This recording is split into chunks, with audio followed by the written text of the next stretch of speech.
Assalamualaikum warahmatullahi wabarakatuh. Halo anak-anak, jumpa kembali dengan Bu Fitri dalam pembelajaran matematika. Hari ini merupakan pertemuan ke-6 kita pada semester 1 ini. Nah, kita akan membahas bagaimana mengurutkan berbagai bentuk pecahan. Tujuan pembelajaran yang akan kita capai yaitu siswa dapat mengurutkan berbagai bentuk pecahan. Simak video dari awal hingga akhir. Langkah mengurutkan pecahan. Yang pertama, samakan bentuk pecahan menjadi pecahan biasa atau desimal. Jadi dalam soal biasanya, pecahannya itu dari beragam pecahan. Bisa dari pecahan biasa, pecahan desimal, persen, maupun pecahan campuran. Nah, karena bentuknya yang berbeda ini, kita harus menyamakan terlebih dahulu. Nah, di sini yang akan Bu Fitri ajarkan, itu kita samakan bentuknya menjadi dua bentuk pecahan. Bisa nantinya kalian pilih untuk menjadi bentuk pecahan biasa ataupun nantinya akan berbentuk desimal. Kemudian langkah yang kedua, jika kalian memilih untuk menjadikan pecahan tersebut sebagai pecahan biasa, maka langkah selanjutnya yaitu kita samakan terlebih dahulu penyebutnya. Nah, nantinya jika penyebutnya sudah kita samakan semuanya, maka kita lanjutkan di poin nomor 3, yaitu urutkan dari yang terbesar atau yang terkecil, tergantung dari soal yang diminta. Misalkan, soalnya adalah urutkan pecahan berikut dari yang terbesar. Maka anak-anak melihat soal tersebut setelah diselesaikan hingga akhir, hingga bentuknya sama, maka kita lihat nilai yang paling besar yang mana, kita urutkan hingga yang terkecil. Begitupun sebaliknya.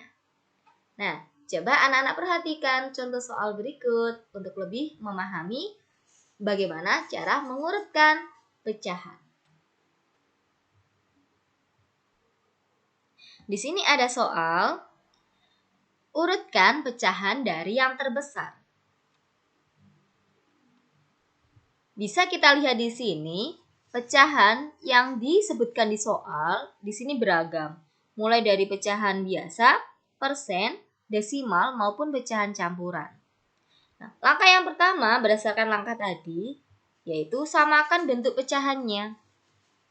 Di contoh yang pertama ini, kita akan mencoba menyamakan bentuk pecahannya menjadi pecahan biasa.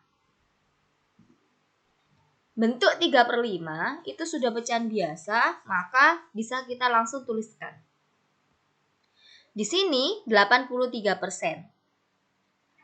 Persen menurut definisinya adalah berpenyebut 100. Maka 83% bisa kita ubah menjadi 83/100. Kemudian di sini ada pecahan desimal. Kita melihat di sini ada dua angka di belakang koma. Jika ada dua angka di belakang koma, maka desimal tersebut jika diubah menjadi pecahan biasa, maka akan berpenyebut per 100. Sehingga menjadi 245/100. Nah, kemudian untuk yang pecahan campuran ini, caranya yaitu bilangan bulat 2 ini kita kalikan dengan penyebutnya, yaitu angka 4. Kemudian hasilnya kita tambahkan dengan pembilang. Berarti 2 kita kalikan 4, hasilnya adalah 8. Kemudian kita tambahkan angka 1. 8 tambah 1 adalah 9. Maka pecahan biasa yang kita dapatkan adalah 9/4. Jadi penyebutnya tetap sama, nggih. Di sini 4, di sini juga 4. Nah, setelah kita sudah menyamakan bentuk pecahannya, nah di sini kan kita menyamakannya ke dalam bentuk pecahan biasa. Nah, langkah selanjutnya adalah kita menyamakan penyebutnya. Di sini, cara kita menyamakan penyebut yaitu menggunakan KPK. 5, 100, dan 4, jika kita cari KPK-nya di materi kelas 4, anak-anak bisa menghasilkan angka bahwa KPK dari 5, 100, dan 4 adalah bilangan 100. Coba nanti di rumah anak-anak dihitung sendiri ya, bagaimana cara untuk mencari KPK dari 5, 100, dan 4.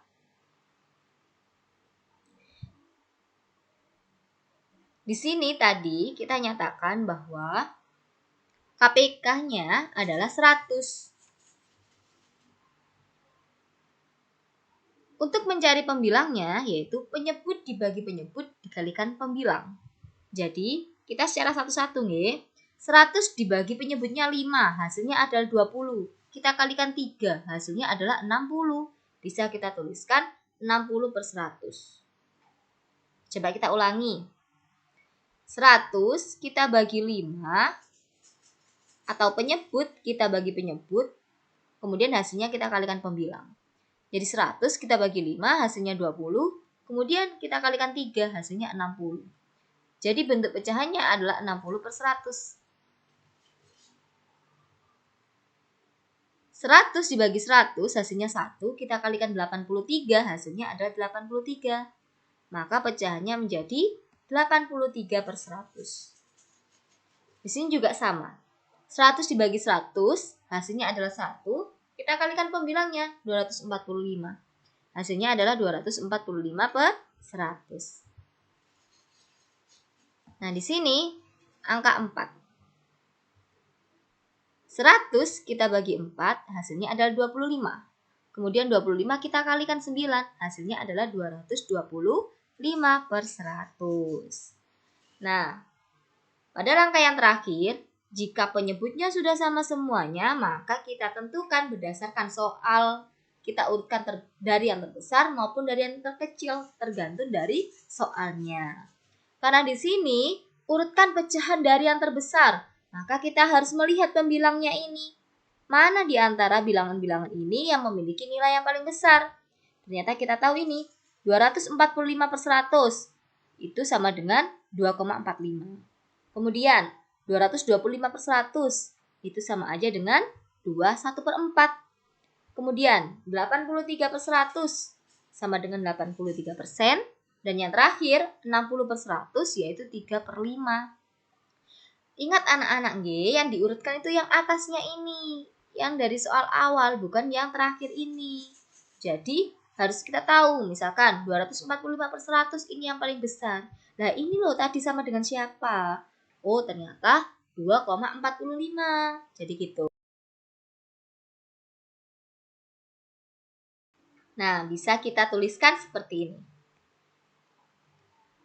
2,45, 21 per 4, 83%, dan 3 per 4. Nah, cukup mudah bukan? Kita lanjutkan di contoh yang kedua. Urutkan pecahan dari yang terkecil. Nah, di sini soalnya. Ada pecahan desimal, pecahan campuran, persen, pecahan biasa, dan pecahan desimal.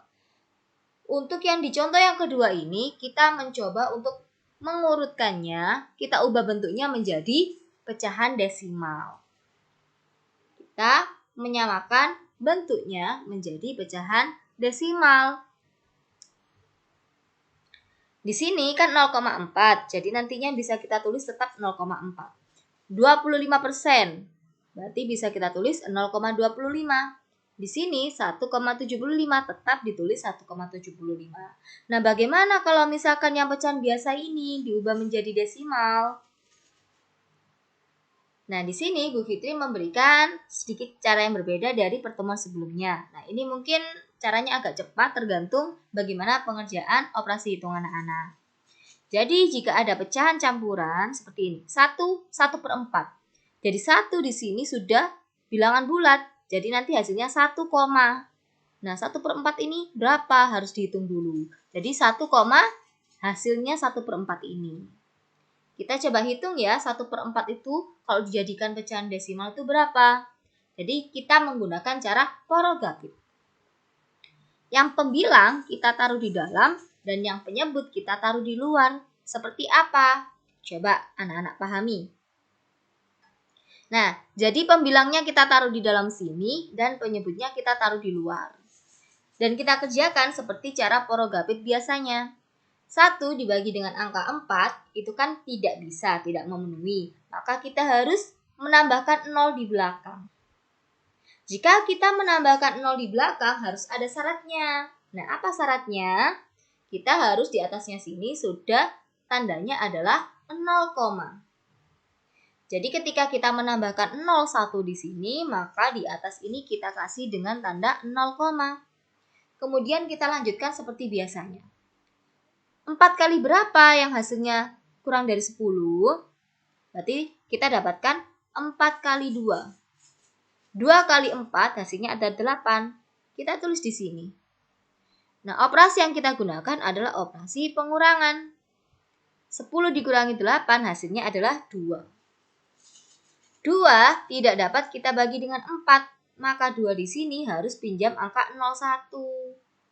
Nah, Bu, apakah jika kita pinjam 01 gini, apakah di atas dikasih tanda koma lagi? Nah, jawabannya tidak. Jadi setelah kita menggunakan tanda koma di depan seperti ini, kalau di belakang kekurangan 0, maka bisa kita tambah saja tanpa memberikan tanda koma di atas. Kemudian di sini ya, kita sudah mendapatkan angka 20. 20 kita bagi 4, hasilnya adalah 5. Kita tulis di sini.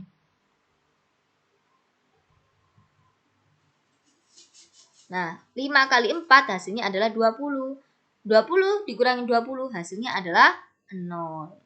Berarti dari penyelesaian ini kita dapatkan bahwa 1 dibagi 4 hasilnya adalah 0,25. Kemudian, cukup kita tambahkan dengan bilangan bulat ini. 1 ditambah 0,25 hasilnya adalah 1,25. Jadi, cara mengubah dari pecahan biasa menjadi desimal bisa dari porogafit ini anak-anak, atau dari cara yang Bu Fitri sampaikan di pertemuan sebelumnya. Kemudian kita mau mencari ini, 4 dibagi 5. 4/5. Pembilangnya kita taruh dalam dan penyebutnya kita taruh luar. Seperti ini.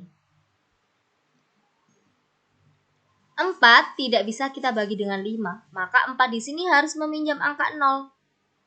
Syaratnya di atas di sini harus ditulisi dengan tanda 0, 40 dibagi 5 hasilnya adalah 8. Kita tuliskan di sini. 8 kali 5 hasilnya adalah 40. Kita tuliskan di bawah sini. 40 dikurangi 40 hasilnya adalah 0. Berarti pecahan biasa 4/5 itu sama dengan 0,8. Nah, kita kan sudah mengubah semua bentuknya, maka bisa kita tuliskan. Ini tetap 0,4. Kemudian yang ini 1,25. Kemudian yang ini menjadi 25% menjadi 0,25. 4/5 menjadi 0,8 dan 1,75 tetap menjadi 1,75. Karena ini bentuknya sudah sama semua menjadi bentuk desimal, maka tinggal kita lihat nilainya. Di sini soalnya adalah kita urutkan dari yang terkecil, maka kita lihat dari yang terakhir ini manakah yang lebih kecil. Kita tahu berarti ini 0,25 itu yang paling kecil. Kemudian 0,4, kemudian 0,8, kemudian 1,25, kemudian 1,75. Anak-anak, jangan dilihat ini ada 0,4. Oh, ini ternyata 4. Oh, ini 25. Ini 25. Ini 75. Oh, besar. Itu bukan seperti itu. Tetapi gimana? Jika ini ada satu angka di belakang koma, ada 2 angka di belakang koma, berarti yang satu angka harus dijadikan 2. Berarti tinggal menambah 0 di belakang. Jadi ini 0,4 setara dengan 0,40. 0,8 setara dengan 0,80. Maka kalau kita bacakan ya, yang terkecil 0,25, kemudian 0,40, kemudian 0,80, 1,25, 1,75.